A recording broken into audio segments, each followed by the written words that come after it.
Interior Secretary John Vic Remulla says the May 13 shooting incident was not an attack on the Senate. Lead prosecutor Jinky Luistro says the impeachment trial of Vice President Sara Duterte should not be aborted even if Duterte resigns from her post. The Justice Department recommends the filing of plunder and graft cases against Senator Jinggoy Estrada and former Public Works Secretary Manuel Bonoan. Prices of diesel and gasoline increase while kerosene prices roll back Tuesday, May 19. And US President Donald Trump pauses a planned attack on Iran as negotiations continue.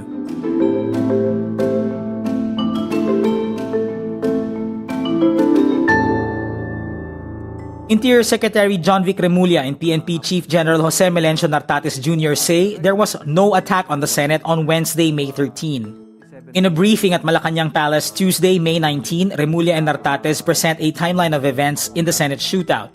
The officials say the National Bureau of Investigation did not pose a threat to the Senate and were just there to secure the GSIS building, which is connected to the Senate building. Remulla says GSIS officials wanted to secure valuable paintings housed in the building. They present CCTV footage from the Senate and the GSIS building, as well as videos from the media during the incident. Remulla points out Senate Sergeant-at-Arms Mau Aplasca's involvement in the shootout. General Aplasca called in the OSA operatives, including the PNP and the Marines, and gave the order to lock and load. He says Aplasca gave the order in full view of reporters and allowed them to follow up to a certain point. In normal situations, if there is a perceived confrontation, you will clear the building of all personnel because of possible stray fire. However, he allowed them to follow.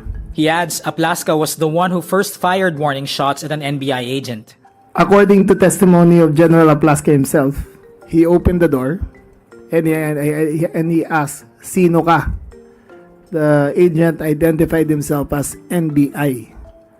Shortly thereafter, he fired 3 shots towards the vicinity of the NBI agent. The NBI agent withdrew behind the air conditioning duct units. And because he was being fired upon, he discharged a cover fire. Meantime, Acting Justice Secretary Frederick Vida says a more complete investigation will be conducted to include May 11 to 13. Vida declines to comment on whether the shootout was staged, saying he will not preempt the investigating panel. Meantime, based on CCTV footage, the officials also confirm Senator Bato de la Rosa left on board the vehicle of Senator Robin Padilla. This is the picture of the vehicle leaving a Fortuner that belongs to Senator Robin Hood Padilla. This is the picture of Bato during all the chaos. But the last video, that is them getting away. Lead prosecutor Jinky Luistro says the impeachment trial of Vice President Sara Duterte should not be aborted even if Duterte resigns from her post. While resignation from office will render moot and academic the penalty of removal, it is my position that we need to continue the trial for the senator judges to be able to determine whether or not they will impose as well the penalty of perpetual disqualification. Luistro clarifies this is her personal position. She adds the 11 prosecutors have not discussed their stance on the matter. During the press conference Tuesday, May 19, Luistro is also asked what would happen if Duterte or her lawyers do not show up in the proceedings.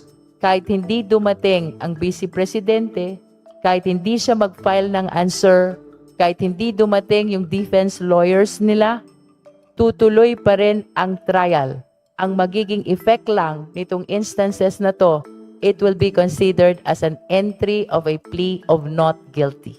Duterte is accused of misusing public funds, bribing government officials, amassing unexplained wealth, and threatening the life of the President, the First Lady, and the former House Speaker Martin Romualdez. Meantime, Lanao del Sur 1st District Representative Zia Alonto Adyong and Kabataan Representative Rene Co are named House Trial spokespersons for the impeachment proceedings. Adyong is a 2-term lawmaker from Mindanao and was a member of the Bangsamoro Parliament. Co is a neophyte lawmaker and is one of the youngest members of the 20th Congress. The Justice Department recommends plunder and graft cases against Senator Jinggoy Estrada and former Public Works Secretary Manuel Bonoan over alleged flood control corruption. The Office of the Ombudsman on Monday, May 18, confirmed it has received the DOJ's resolution. The recommended cases also include direct bribery and receiving gifts by public officers and corruption of public officials.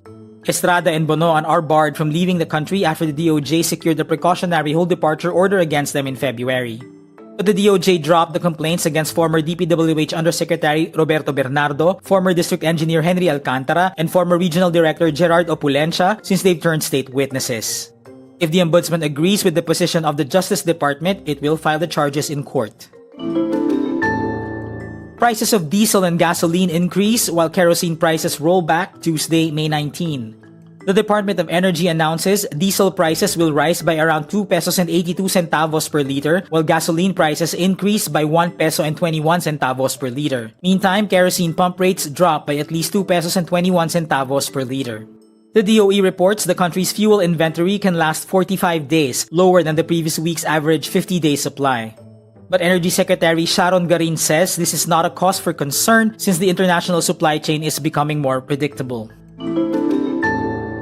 US President Donald Trump says he had paused the planned attack on Iran to allow negotiations on ending the US-Israeli war. This after Tehran sent a new peace proposal to Washington.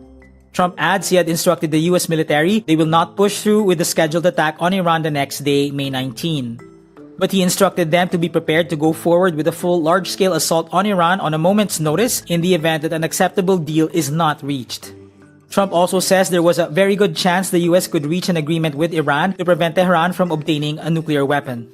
And there seems to be a very good chance that they can work something out. If we can do that without bombing the hell out of them, I'd be very happy, please. Iran remains defiant, warning the US and its allies against further attacks and saying its armed forces were stronger and more prepared than before. Iran's Joint Military Command, Khatam al-Anbiya, also says its forces were ready to respond to any renewed US attack.